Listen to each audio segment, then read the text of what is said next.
Welcome back. You're going to notice conversations on the left side menu that you had previously with the chatbot. You're also going to notice here at the top that there's a message from ChatGPT that says that they are experiencing high demand. With those two things combined, it is possible that this information that you see saved on the left side menu could be lost.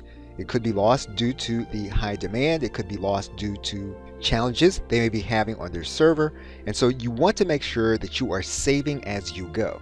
And since we are going to use one conversation thread in order to produce a final document, we're going to undertake this process and we're going to use the words final draft whenever we can to indicate that when we want ChatGPT to go back and to get information to produce a final document, we want to produce information from this individual chat with these words as we have written them. So we are writing these words as a signal when we can, and we will do that throughout the production of this document.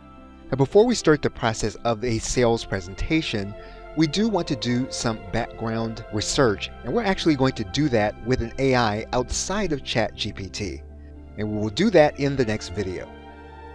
Okay, so with that, thanks, and I will see you in the next video.